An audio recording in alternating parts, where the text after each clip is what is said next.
ما شاء الله لا حول ولا قوة إلا بالله العلي العظيم. أعوذ بالله من الشيطان الرجيم. بسم الله الرحمن الرحيم.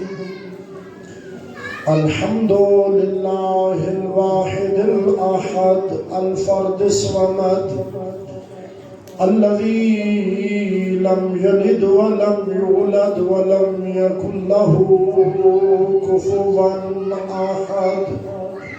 ثم الصلاة والسلام على أول العدد السيد الأوحد والنور المجسد العبد المؤيد والرسول المسدد المصطفى الأمجد والمحمود الأحمد مولانا بالقاسم محمد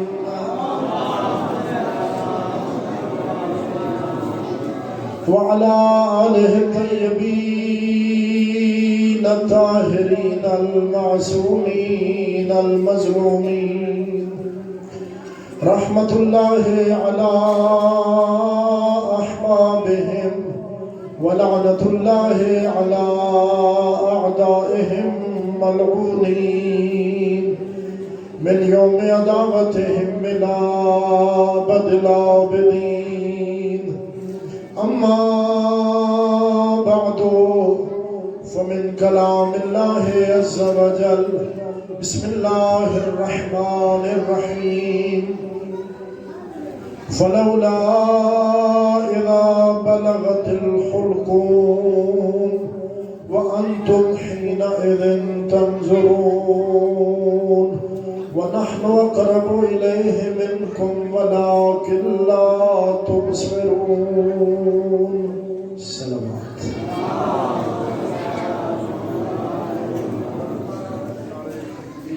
اللہ اکبر.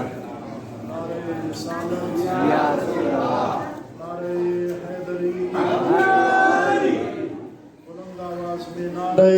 حیدری حسینیت. سارے بولے بلند آواز میں بولے حسینیت یزیدیت اہل البیت علیہ السلام کے دشمنوں پہ لعنت. آواز بلند صلوات.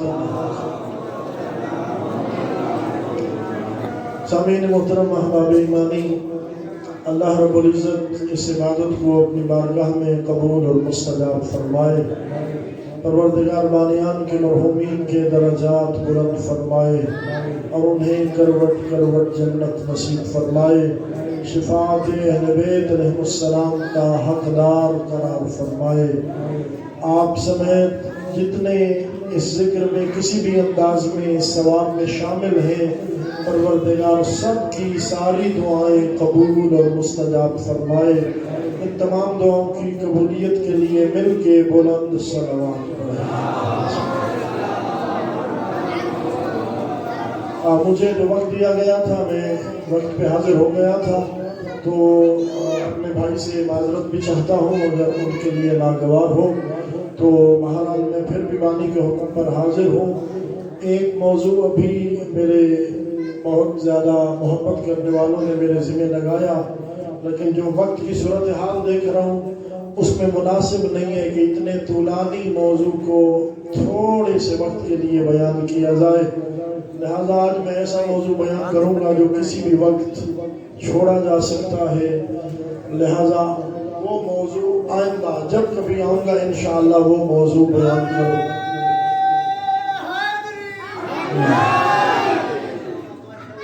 احباب گرامی قدر، چونکہ مرحومین کے ایصال ثواب کی مجلس ہے، آپ کی بھرپور توجہ چاہتے ہوئے چند جملے عرض کرنے ہیں. ہم سب جانتے ہیں کہ موت برحق ہے. موت فرزند آدم کی پیشانی کے ساتھ باندھ دی گئی ہے. پیدا جو ہوا ہے تو موت سہے گا. جب احمد مرسل نہ رہے تو کون رہے گا؟ کوئی اپنی حفاظت کا جتنا بھی انتظام کر لے، کوئی کوئی اپنے آپ کو جتنا بھی دنیا کی لذشوں سے اور دنیا کی آلائشوں سے بچاتا رہے، بیمار کرنے والے جراثیم سے بچتا رہے، توجہ میری جانب رہے، کوئی جتنا بھی جراثیم سے بچنے کی کوشش کرے، اپنی حفاظت کا انتظام کرے، یہاں تک کہ اس کی حفاظت کے لیے کئی ماہر ڈاکٹروں پہ مشتمل ٹیم مسلسل اس کی صحت کی نگرانی کر رہی ہو، اعلیٰ سے اعلیٰ کمپنی کی دوائیاں ہر وقت اس کی دسترس میں ہوں، یہ کمپنی کی توجہ ہے آپ کی، یہ کمپنی کا بڑا نام، ڈاکٹروں کی مہارتیں، محبت کرنے والوں کی محبتیں، اور یہ سارا کچھ اس وقت تک کارگر ہوتا ہے جب تک موت کا وقت نہ آ جائے، اور جب وقت موت آ جاتا ہے پھر سارے کا سارا دھرا رہ جاتا ہے، اور کوئی بھی مرنے والے کو موت سے بچا نہیں سکتا۔ آپ گھبرا تو نہیں گئے؟ اچھی بھلی مجلس چل رہی تھی، یہ درمیان میں موت کا ذکر لے کے کون آیا؟ احباب گرامی، مرنا تو ہم سب نے ہے نا۔ اچانک سے ہماری دنیا اچھی بھلی جا رہی ہوگی، اچانک سے فرشتہ موت پیغام اجل لائے گا اور ہم گھبرا جائیں گے کہ یہ اچانک موت کہاں سے آ گئی۔ لہٰذا ہمیں تھوڑا تھوڑا کبھی اس ذکر کی جانب بھی توجہ کرنی چاہیے۔ توجہ ہے نا آپ کی؟ ہے جھوک فنا دی مرونجنے اکھ کھول کے دید جہاں تے کر، اتھلو چار ڈیہن بسر کرنے بھاوے دھوپتے کر بھاوے چھانتے کر، رب رزق جو نہیں دے کیا آدھے ایکو خرچ فقط شو شانتے کر، نہیں جے قبر حشر دا سکھ چاہدیں کچھ خرچ حسین دینا دے کر۔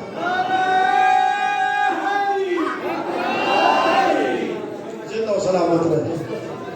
وہی اللہ کا قرآن بیان فرماتا ہے فَلَوْلَا إِذَا بَلَغَتِ الْحُلْقُومِ، یعنی یاد کرو، میں خلاصہ اور مفہوم عرض کرنا ہوں اس وقت کو جب حضرت انسان کی روح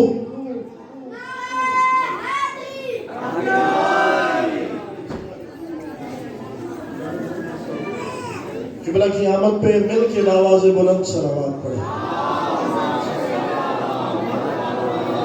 آپ گھبرائے تو نہیں بیٹھے؟ یعنی یاد کیجئے اس وقت کو جب حضرت انسان کی روح اس کے حلق تک پہنچے گی۔ آپ کو معلوم ہے کہ روح نکلنے کا عمل شروع کہاں سے ہوتا ہے؟ انسان کے پاؤں کے انگوٹھے سے۔ توجہ، یہی وجہ ہے شریعت حکم دیتی ہے جب حالت رکوع میں جاؤ اپنی نگاہیں دونوں پاؤں کے انگوٹھوں پہ مرکوز رکھو، اس لیے کہ انہی انگوٹھوں سے جان اور روح کے نکلنے کا عمل شروع ہوگا۔ رکوع لمبا کرو تاکہ موت آسان ہو۔ اللہ جب یہ روح حلق تک پہنچتی ہے، اللہ فرماتا ہے وَأَنْتُمْ حِينَئِذٍ تَنْظُرُونَ، اس وقت تم دیکھتے رہ جاتے ہو۔ کوئی ہے جو اس نکلنے والی روح کو جو حلق تک پہنچی ہے واپس اس کے بدن میں پلٹائے؟ کیا کسی میں یہ طاقت ہے، کسی میں یہ مجال ہے کہ جس کی روح حلق تک پہنچی ہے وہ واپس اس کے بدن میں پلٹائے؟ ترجمونہا ان کنتم غیر مدینین، اللہ چیلنج کر رہے، کوئی ایسا نہیں کر سکتا۔ تو پھر اللہ فرماتا ہے پھر میرے مقابلے میں اکڑ بازیاں کیوں کرتے ہو؟ توجہ فرمائیے، یعنی قبل اس کے کہ وہ وقت آئے جب ہماری روح ہمارے حلق تک پہنچے، ہم بارگاہ خدا میں توجہ کیوں نہیں کرتے؟ ہم خدا کی بارگاہ سے فرار کیوں کرتے پھرتے ہیں؟ اے حضرت انسان، وقت زیادہ نہیں ہے، بس اتنا عرض کرتا ہوں، قبل اس کے کہ وہ مرحلہ مجھ تک پہنچے، قبل اس کے کہ میری روح میرے حلق تک پہنچے، کم از کم دین کی معرفت تو حاصل کروں۔ کم از کم مجھے اتنا تو معلوم ہو خالق موت و حیات کون ہے؟ مجھے ہے آپ کی ایسے نہ ہو روح حلق تک پہنچی ہو اور ابھی مجھے خدا کی تعداد کے بارے میں بھی صحیح یقین نہ ہو. نہیں سمجھا سکا شاید میں. احباب ایمانی، کیا ہر مجلس حسین میں آنے والے حسینی جوان کو توحید شناس ہونا چاہیے یا نہیں؟ یہ توحید جو اساس ہے دین کی، توحید جو بنیاد ہے دین کی، کیا وہ بھی حسینی جوان ہے جسے توحید کا مطلب اور مفہوم پتہ نہ ہو؟ مجلس حسین میں بھی آتا ہو، عزادار حسین ابن علی بھی ہو، ایک حسین کے عزادار کو، ایک حسین کے چاہنے والے حسینی جوان کو اتنا تو اسے ماہر ہونا چاہیے، اتنا تو اسے دین شناس ہونا چاہیے کہ منکر توحید جو اس کے سامنے آئے تو وہ ایک ہی دلیل میں اسے توحید کا اقرار کرنے پہ مجبور کر دے. احباب ایمانی، تھوڑی چپ ویک کے ایک جملہ یاد آ گیا.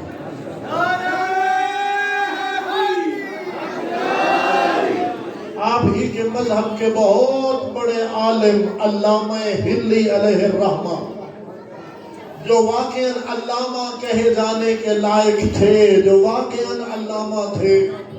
یہاں تو میرے جیسے جاہل کے نام کے ساتھ بھی علامہ لکھ دیا جاتا ہے. توجہ ہے؟ یہ تو قوم اس سلسلے میں اتنی فیاض ثابت ہوئی کہ بچہ اپنا نام بھی اللہ جانے سیدھا لے سکتا ہے یا نہیں، سر پہ جنا کہ پائی علامہ ہو گیا. توجہ فرمائیے گا. علامہ ہلی جو واقعاً علامہ تھے، ان کا مناظرہ منکر توحید کے ساتھ طے پایا. میں ذرا آسان کر کے یہ جملہ آپ کی خدمت میں پیش کروں گا تاکہ ہر بندے تک یہ پیغام پہنچے.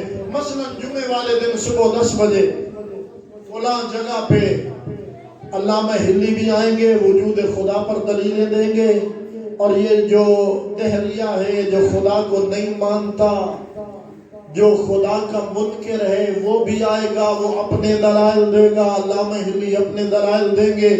مختصر کر رہا ہوں کہ وہ جمعے والا دن بھی آ گیا. اب 10 بجنے سے پہلے منکر توحید آ گیا. 10 بج گئے، علامہ ہلی نہیں آئے. تو سب بیٹھے تو ہو نا؟ تھوڑا تھوڑا بولتے رہو میرے ساتھ. آپ کی توجہ ہوتی رہے نا تو انشاءاللہ آسانی ہوگی. علامہ ہلی نہیں آئے، وہ تو 10 بجے سے پہلے آیا بیٹھے. 10:30 بج گئے، علامہ ہلی نہیں آئے. 11 بج گئے، علامہ ہلی نہیں آئے. 11:15 ہو گئے، علامہ ہلی نہیں آئے. اب علامہ ہلی کے چاہنے والے بڑی تعداد میں موجود تو تھے. ان کے چہرے پہ 11:15 بجے ہی 12 بج رہے تھے. پریشان تھے کہ ہمارے علامہ نہیں آئے. وہ منکر توحید چلانے لگا، اعتراض کرنے لگا کہ یہ آپ کے علامہ کیسے ہیں جو زبان کی پابند نہیں ہیں، جو اپنے وقت پہ وقت دیا تھا اور وقت پہ پہنچے نہیں ہیں. 11:30 بجے کے قریب ہانپتے کانپتے علامہ ہلی مناظرہ گاہ میں، جس جگہ پہ مناظرہ ہونا تھا، داخل ہوئے. توجہ فرمائیے گا. اور اس نے کہا بھئی آپ کیسے آدمی ہیں، آپ تو وقت کے پابند نہیں ہیں، آپ کے ساتھ ہم نے کیا بات کرنی. علامہ ہلی نے کہا ذرا رک تو صحیح، میری بات تو سن.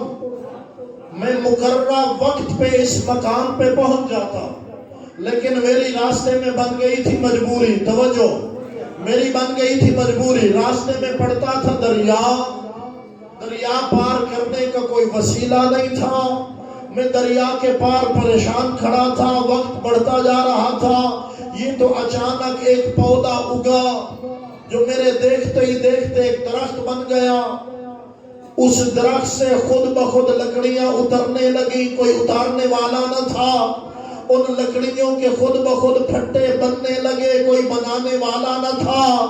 وہ پھٹے خود بخود آپس میں جڑنے لگے، کوئی جوڑنے والا نہ تھا. ان پھٹوں میں خود بخود کیل لگنے لگے.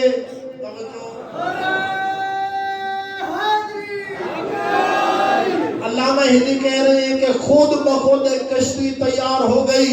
اب چلانے والا تو کوئی نہیں تھا، میں نے مقررہ وقت پہ پہنچنا تھا، پہلے بھی لیٹ ہو رہا تھا. میں اس کشتی میں جا کے بیٹھ گیا، بغیر چلانے والے کے کشتی چلنے لگی. اس نے مجھے پار لگایا تو میں آ گیا. جب علامہ ہلی نے یہاں تک بات مکمل کی نا تو وہ جو منکر توحید تھا وہ کہنے لگا لے بھئی جسے آپ علامہ کہہ رہے ہو یہ تو کوئی مینٹل کیس ہے. ایسے بھی ہو سکتا ہے کہ درخت سے خود بخود لکڑیاں کٹیں کوئی کاٹنے والا نہ ہو. ایسا کیسے ممکن ہے وہ لکڑیاں خود بخود آپس میں جڑیں کوئی جوڑنے والا نہ ہو.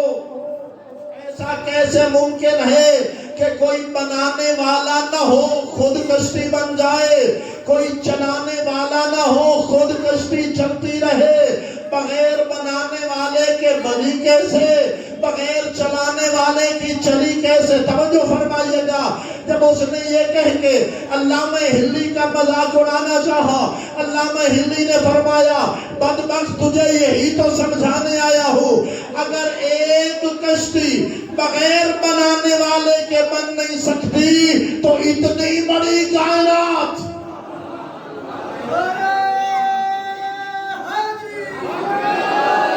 یہ آسمان, یہ زمین, یہ سورج, یہ چاند, یہ ستارے, یہ اتنی بڑی کائنات, دریاؤں کو روانی کس نے دی, سمندروں کو طغیانی کس نے دی, سلسبیل کو جولانی کس نے دی.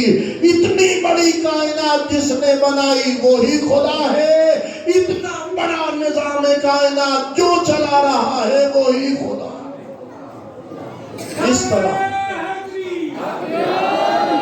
بڑی آسانی کے ساتھ اس منکر توحید کو توحید کے اقرار پہ مجبور کر دیا. ایک حسینی جوان کو کم از کم اتنا سمجھدار تو ہونا چاہیے آپ کی. اچھا خدا ہے, خدا کے وجود پر تو آپ دلیل دے سکتے ہیں, خدا ایک ہے اس پر بھی ہمارے پاس دلیل ہونی چاہیے یا نہیں؟ گھبرائے تو نہیں بیٹھے؟ میں اپنی جانب سے کیا عرض کروں, آغا یون کی موجودگی میں قبلہ محترم تشریف فرما ہے.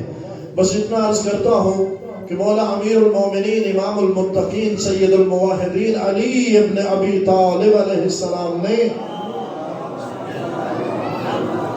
کیا خوبصورت جملہ ارشاد فرمایا تھا کہ خدا وحدہ لا شریک ہے, اس لیے کہ جتنے بھی خدا کے نمائندے آئے سب نے آ کے یہی بتایا خدا وحدہ لا شریک. توجہ ہے نا, سب نے آ کے, سارے نبیوں نے آ کے یہی پیغام دیا قولوا لا الہ الا اللہ تفلحوا, کہو اللہ کے علاوہ کوئی لائق عبادت نہیں, فلاح پا جاؤ گے.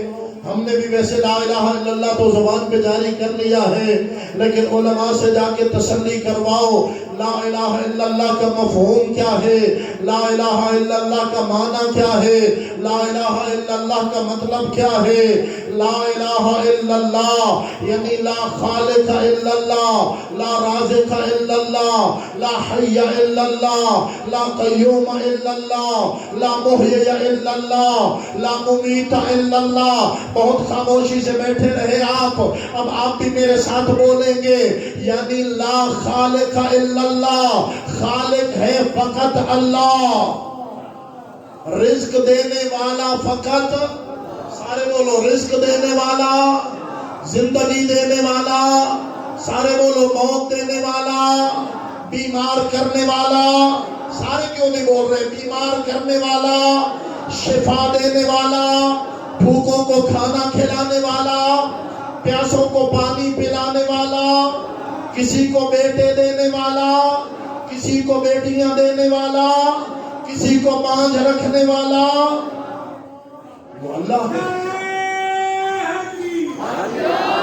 وحدہ لا شریک ہے, کوئی شریک نہیں, نہ اس کی ذات میں, نہ اس کی صفات میں, نہ اس کے افعال میں, نہ اس کی عبادت میں, اکیلا ہے, یکا و تنہا ہے. اللہ اکبر. احباب ایمانی, یہ اللہ لا الہ الا اللہ, جتنے نبی آئے سب نے آ کے بتایا اللہ ایک ہے. امیر المومنین کے فرمان کا خلاصہ ہے, اگر کوئی دوسرا اللہ ہوتا تو کوئی تو اس کی جانب سے بھی آتا جو آ کے پیغام دیتا کہ ہم دوسرے خدا کی جانب سے آئے ہیں, خدا ایک اور بھی. تو کیا خیال ہے, ان چند ٹوٹے پھوٹے کلمات کی روشنی میں کیا سبق مل رہا ہے؟ خدا کتنے ہیں؟ خالق کتنے ہیں؟ سارے بولو۔ 14 نے فرمایا خالق کتنے ہیں؟ وحدہ لا شریک، خالق ایک ہے۔ احباب ایمانی، کسی نے ایک زمانے میں کوئی مٹی، اس میں پانی، کوڑا کرکٹ اکٹھا کیا ایک بوتل میں، اور اس میں تھوڑے عرصے کے بعد جب کیڑے پڑ گئے نا تو وہ بندہ شور مچانے لگا اور لوگوں کو کہنے لگا دیکھو ان کیڑوں کا خالق میں ہوں۔ اب ہمیشہ ہر زمانے میں کوئی بندہ جتنا بھی گمراہ ہو اور جیسا بھی غلط دعویٰ کر دے، کچھ نہ کچھ بندے اس کے ساتھ ہو جاتے ہیں۔ کچھ بندوں نے اس کی بات کو مان لیا اور کہنے لگے بالکل ان کا خالق تو ہے۔ یہ خبر نمائندہ توحید، توجہ فرمائیے گا، یہ خبر اڑتی اڑتی، یہ خبر نمائندہ توحید اور بانی فقہ جعفریہ حضرت امام جعفر الصادق علیہ السلام تک پہنچی۔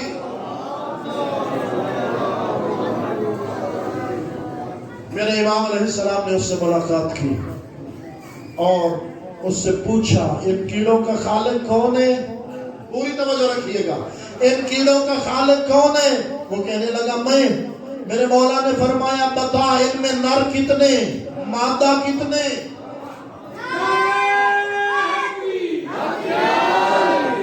اب پریشان ہو گیا۔ آپ میں سے کوئی بندہ اتنا پریشان نہیں بیٹھا جتنا وہ پریشان تھا۔ میرے مولا نے فرمایا تو جو خالق ہے تو بتا ان میں نر کتنے ہیں اور مادہ کتنے؟ کہنے لگا یہ تو مجھے معلوم نہیں۔ میرے مولا نے فرمایا جن کیڑوں کا رخ مشرق کی جانب ہے انہیں حکم دے کہ وہ مغرب کی جانب ہو جائیں، اور جن کا رخ مغرب کی جانب ہے انہیں حکم دے کہ وہ مشرق کی جانب ہو جائیں۔ کہنے لگا یہ تو میں تو نہیں ہوتا۔ جب اس نے اقرار کر لیا اپنی عاجزی کا اور سارے لوگوں کے سامنے اس کی شکست واضح ہوئی، اس وقت میرے امام نے فرمایا میں جانتا ہوں ان میں نر کتنے ہیں، ان میں مادہ کتنے ہیں۔ میں حکم دوں گا تو مشرق والے مغرب کی جانب اور مغرب والے مشرق کی جانب رخ کریں گے۔ میں ان کیڑوں کا خالق نہیں ہوں، میں ہوں خالق کا نمائندہ، حجت خدا۔ خالق وہ ہے جو میرا بھی خالق، میرے آبا و اجداد کا بھی خالق، زمین و آسمان کا بھی خالق۔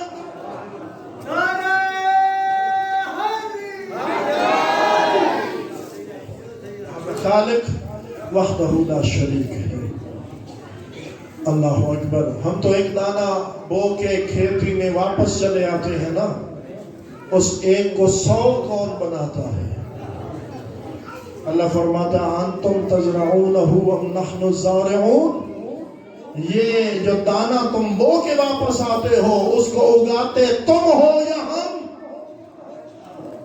افرأیتم ما تشربون، یہ جو پانی تم پیتے ہو کیا تم نے کبھی غور سے اس کو دیکھا؟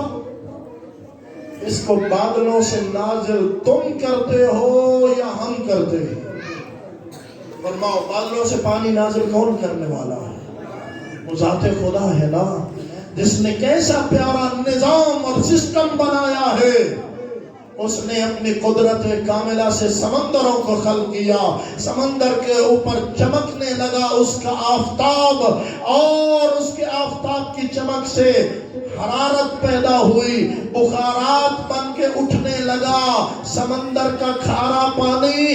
لیکن اس انداز میں کھارا پانی، کھارا پن اس کا جاتا رہا، خالص پانی بخارات بن کے ہوا میں اڑا، پھر دوسری ہوا اس کے ساتھ آ کے ملی، یوں وہ بادل بنا۔ جب ٹھنڈے علاقے سے گزرا اللہ نے اس بادل سے پانی کے قطرے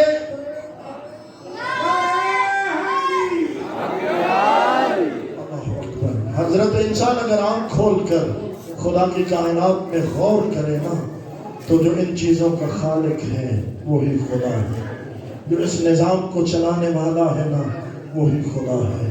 اللہ اکبر۔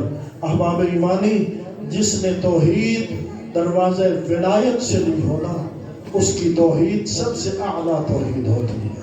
اس کا عقیدہ سب سے اعلیٰ عقیدہ ہوتا ہے. کبھی بھی وہ علی والا مشرک نہیں ہو سکتا. اگر وہ شرک کی وادیوں میں، شرک کی گمراہ اور شرک کی اندھیری وادیوں میں چل پڑا ہے تو حقیقت جو ہے وہ سچ میں علی والا بھی نہیں تھا. توجہ، وہ علی والا بھی نہیں تھا. جس نے علی کی ولایت کو پہچانا ہو وہ علی کے خالق کا کوئی کبھی شریک نہیں بناتا. خدا ہم سب کو موحد قرار فرمائے. صدقہ اس بی بی کے جو اپنے بابا کے بعد اپنے بابا کی قبر پہ آئی کھڑی تھی. بس میں قبلہ کو زیادہ زحمت انتظار نہیں دینا چاہتا. بابا کے بعد بابا کی قبر پہ آئی کھڑی تھی اور رو رو کے کہتی تھی سبت علی مصائب لو انہا علی الایام سرنا لیا لیا.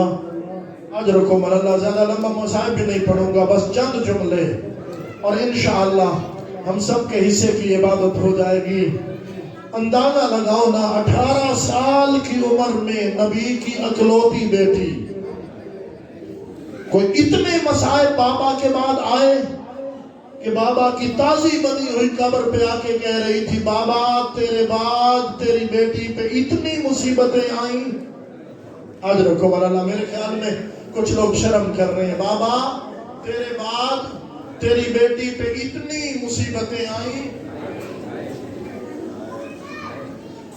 اگر دنوں پہ آتی دن سیاہ راتوں میں بدل جاتے. اجرکم اللہ. وہ کیسی مصیبتیں تھیں؟ بس چند لفظوں میں بی بی کی مصیبتوں کا ذکر کر رہا ہوں. احباب گرامی قدر 18 سال کی عمر میں کمر نون کی طرح جھک گئی تھی. سر کے بال سفید ہو گئے تھے.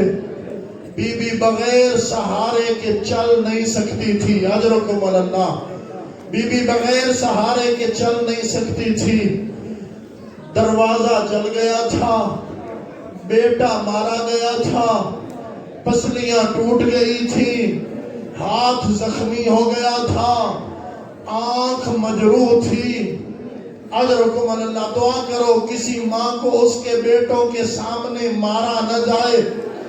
اجرکم اللہ. یہ وہ ماں ہے جس کو اس کے بیٹوں کے سامنے مارا گیا تھا. یہی وجہ ہے حسن مجتبیٰ تیرے اور میرے امیر امام ساری زندگی مدینے کی ایک گلی میں نہیں جاتے تھے. جب وہ گلی سامنے آتی تھی اجرکم اللہ. جی بزرگ. جب وہ گلی سامنے آتی تھی نا حسن مجتبیٰ اپنا راستہ، شرم نہ کر، اپنا راستہ بدل لیتے تھے. ایک دن ایک صحابی نے پاؤں پکڑ کے کہا مولا وجہ کیا ہے؟ جب یہ گلی آتی ہے آپ اپنا راستہ بدل لیتے ہیں. عزاداروں روایت کہتی ہے بطول کا امیر بیٹا روتا روتا خاک پہ بیٹھ گیا اور رو کے کہا اس گلی میں اس ظالم کا گھر ہے جس نے میری ماں کو مارا. اجرکم اللہ. اجرکم اللہ. اس گلی میں اس ظالم کا گھر ہے اور جس نے میرے سامنے میری ماں کو مارا تھا. اور جب اس گلی میں آتا ہوں اور مجھے وہ ظلم یاد آتا ہے. اجرکم اللہ. مولا حسن مجتبیٰ آپ اس گلی میں نہیں جاتے لیکن ہائے حسین کی بیٹی سکینہ اور جس نے حسین کے سوکھے گلے پہ خنجر چلایا تھا کربلا سے کوفہ سے شام سکینہ کو بھی تازیان ہے. اجرکم اللہ. اجرکم اللہ. اجرکم اللہ. اللہ اکبر. اس بی بی کے دکھ پڑھ رہا ہوں 18 سال کی عمر میں جو بابا کے بعد ضعیفہ ہو گئی تھی. ہم دعا مانگتے ہیں نا تو دونوں ہاتھ بلند کرتے ہیں. یہ وہ بی بی ہے جو دعا مانگتی تھی تو ایک ہاتھ بلند کرتی تھی. ایک ہاتھ بی بی کا اپنے زخمی پہلو پہ ہوتا تھا. ہم دعا مانگیں تو صحت کی دعا مانگتے ہیں. ہم دعا مانگیں تو لمبی زندگی کی دعا مانگتے ہیں. کون نہیں رو سکے گا اس جملے پہ؟ نبی کی بیٹی دعا مانگ کے کہتی تھی اللہم عجل وفاتی سریعا. او میرا اللہ زہرا کو جلدی موت دے دے. وہ اب زہرا کا دل جینے کو نہیں کرتا. پردے میں مائیں اگر کسی ماں کے بچے چھوٹے ہو، ماں سخت بیمار ہو جائے، ہر مجلس میں دعا مانگتی ہے، نماز پڑھتی ہے تو دعا مانگتی ہے، میرے اللہ جی یہی دعا مانگتی ہے نا، میرے اللہ مجھے اتنی مہلت دے دے میں اپنے بچوں کو آپ پال سکوں۔ ہائے زہرا تیرے حسن و حسین ابھی چھوٹے چھوٹے ہیں، تیری زینب و کلثوم ابھی چھوٹی چھوٹی بیٹیاں ہیں، لیکن زہرا کہتی ہے میرے اللہ مجھے موت دے دے۔ آ گئی علی کے گھر میں زہرا کی آخری رات، ایک وقت میں کئی کئی کام کرنے لگی۔ مولا علی گھر میں آئے، سیدہ سے حال پوچھا، فرمایا یا علی میرے پاس بیٹھو، یا علی آج میرا آپ کے گھر میں آخری دن ہے۔ میں نے پڑھ دیا آپ نے سن لیا، یا علی آج میرا آپ کے گھر میں آخری دن ہے، یا علی میرا بابا خواب میں ملا ہے، یا علی میں بابا کے پاس جانے والی ہوں، یا علی میری چند وصیتیں سن لیجیے اجرکم اللہ، یا علی میں نے کبھی کوئی جھوٹ نہیں بولا، یا علی میں نے کبھی کوئی خیانت نہیں کی، لیکن یا علی اگر زہرا سے کوئی غلطی ہو گئی ہو اجرکم اللہ، بس یہ جملہ آیا، روتے روتے علی مولا کی داڑھی آنسوؤں سے تر ہو گئی، زہرا تو اور غلطی اجرکم اللہ۔ بس آخری جملے کہہ رہا ہوں، عزادارو علی جیسا شجاع اور مضبوط بہادر زمانے نے نہیں دیکھا، وہ علی جو خیبر و خندق میں کبھی نہیں کانپا۔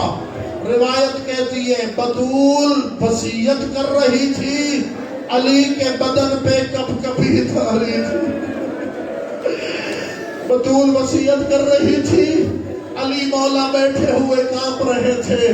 کتنا سخت وقت ہوگا کوئی علی کے جگر سے پوچھے، جب رسول کی اکلوتی بیٹی کہہ رہی تھی یا علی غسلنی وکفنی ودفنی باللیل، یا علی مجھے غسل بھی رات کے اندھیرے میں دینا۔ اجرکم اللہ، اجرکم اللہ، ایک منزل پڑھا، یا علی مجھے غسل بھی رات کے اندھیرے میں دینا، یا علی مجھے کفن بھی رات کے اندھیرے میں دینا، یا علی میری جنازہ پڑھ کے رات کے اندھیرے میں دفن کرنا، یا علی میری قبر کا نشان دکھا دینا۔ اجرکم اللہ، رو رو کے کہتی تھی یا علی، یا علی جن پہ میں ناراض جا رہی ہوں انہیں میرے جنازے میں نہ آنے دینا، یا علی میری جنازے کا اعلان نہ کروانا۔ ہمارا کوئی مر جائے، ہمارا کوئی مر جائے تو ہماری کوشش ہوتی ہے دور دراز تک اعلان کرواتے ہیں تاکہ جنازے میں زیادہ لوگ آ سکیں۔ مسلمان کبھی سوچ تو صحیح کیا مجبوری تھی تیرے رسول کی بیٹی کی جو کہتی تھی یا علی میرے جنازے کا اعلان نہ کروانا، یا علی کچھ لوگوں کو میرے جنازے پہ نہ آنے دینا، یا علی میری قبر کا نشان مٹا دے۔ کوئی اتنا بھی غریب ہوتا ہے، یہی وجہ ہے خاک مدینہ تیرے ذروں میں ابھی تک ہم بنت پیغمبر کی لحد ڈھونڈ رہے ہیں، کوئی کنفرم نہیں بتا سکتا کہاں دفن ہے رسول کی بیٹی۔ اجرکم اللہ، تین مقامات پہ زیارت پڑھی جاتی ہے بی بی بطول کی، کب پتہ چلے گا؟ عزادار میں نے تو کتاب میں اتنا جملہ پڑھا، اللہ کے حکم سے میرا 12واں امام مکہ میں ظہور کرے گا، مکہ کے بعد پہلا سفر مدینے کا کرے گا زمانے کا امام، پہلے نانا رسول کی قبر پہ نہیں، علم امامت سے دادی بطول کی قبر پہ آئے گا۔ اجرکم اللہ، اپنا امامہ اتار کے دادی کی قبر پہ رکھے گا۔